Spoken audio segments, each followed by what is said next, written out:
हमारे साथ राजेंद्र गर्ग जी जुड़े हैं जो कि जनरल सेक्रेटरी के लिए चुनावी मैदान में उतरे हैं। अग्रवाल वेलफेयर सोसाइटी का चुनाव है और ये चुनाव इस बार बेहद खास है। जो चुनाव है इस बार खास क्यों नजर आ रहे हैं आपको? ये चुनाव अग्रवाल वेलफेयर सोसाइटी के इतिहास में सबसे अहम चुनाव है। इसका एक प्रमुख कारण है जो वर्तमान प्रधान अनिल गुप्ता जी, उन्होंने अपने पद की लालसा में अपना एकाधिकार जमाए रखने के लिए संविधान के साथ छेड़छाड़ की।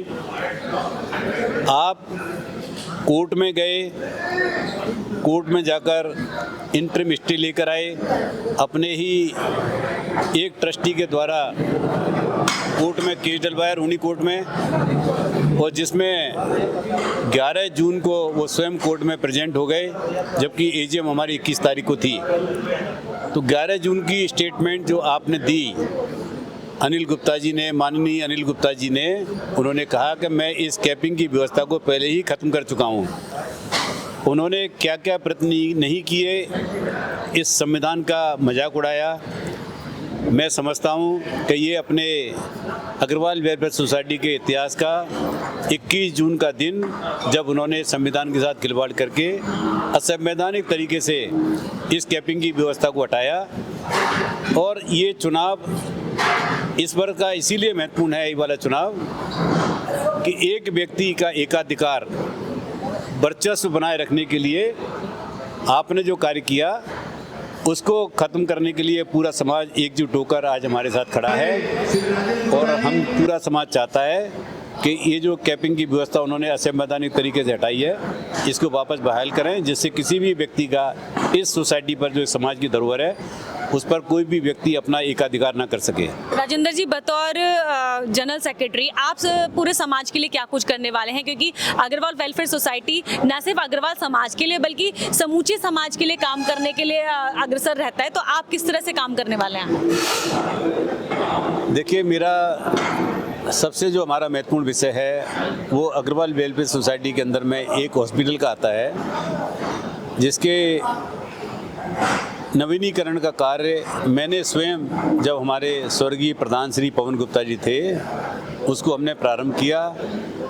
5 वर्ष बीत गए उनको प्रधान पद पर ग्रहण करते हुए। श्री अनिल गुप्ता जी को 5 वर्ष हो गए हैं, लेकिन वो अस्पताल का कार्य अभी भी वैसे ही पड़ा हुआ है। तो मेरी सबसे पहली प्राथमिकता रहेगी अपनी टीम के साथ मिलकर इस हॉस्पिटल को 1 वर्ष के अंदर चैरिटेबल हॉस्पिटल के रूप में समाज को समर्पित करना, जिसके लिए हमारे को समाज का बहुत समर्थन मिल रहा है।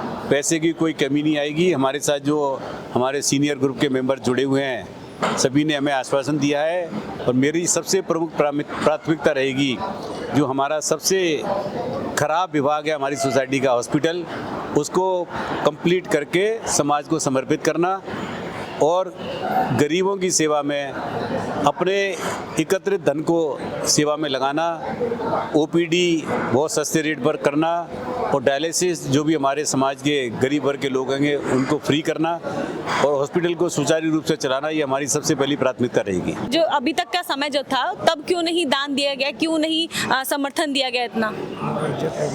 उसके पीछे एक बहुत बड़ा कारण है कि उन्होंने अपना एकाधिकार बनाए रखने के लिए कभी किसी से अप्रोच ही नहीं किया।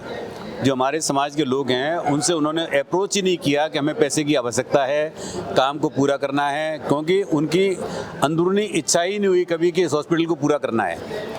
ये तो हम इस संस्था से जुड़े हैं, हमने इस कार्य को प्रारंभ किया था, तो शायद ईश्वर भी यही चाहता है कि हमारे हाथ से ही वो संपूर्ण होगा। सभी का समर्थन मिल रहा है, और मैं आपको विश्वास दिलाता हूँ, पूरे समाज को विश्वास दिलाता हूँ कि 1 साल के भीतर हम इस हॉस्पिटल को तैयार करके समाज को समर्पित कर देंगे। और किसी को भी, ट्रस्टी भाई को कोई निराशा नहीं होगी। एक ट्रस्टी हेल्पलाइन बनाई जाएगी, सभी ट्रस्टियों का सम्मान होगा। ये हम आपको विश्वास दिलाते हैं कि महामंत्री के पद पर जो मेरा दायित्व होगा, मैं उसको निर्वाह करने की पूरी कोशिश करूँगा।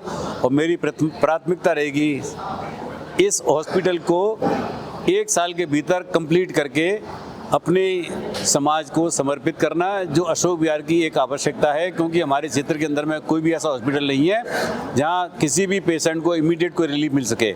तो समाज की सबसे पहली डिमांड है हॉस्पिटल का, उसको मैं पूरा करने की हमारी टीम पूरी कोशिश करेगी। ये हम आपसे वादा करते हैं, पूरे समाज से वादा करते हैं कि हम इसको पूरा करके आपको 1 साल के भीतर दिखाएंगे। अगर हम इसको पूरा नहीं कर पाए किसी भी कारणवश, तो मैं स्वयं ये वादा करता हूँ कि मैं अगले चुनाव में हम आपके समक्ष नहीं आएंगे। और मैं समाज से सभी से ये निवेदन करता हूँ कि भारी बहुमत से मैं वोट देकर जिताएं, जिससे हम आपका ये अधूरा कार्य है उसको हम पूरा कर सकें, जो आज तक ये हमारे प्रधान जी पूरा नहीं कर पाए। ये मैं आपको विश्वास दिलाता हूँ। Thank you so much sir. Thank you.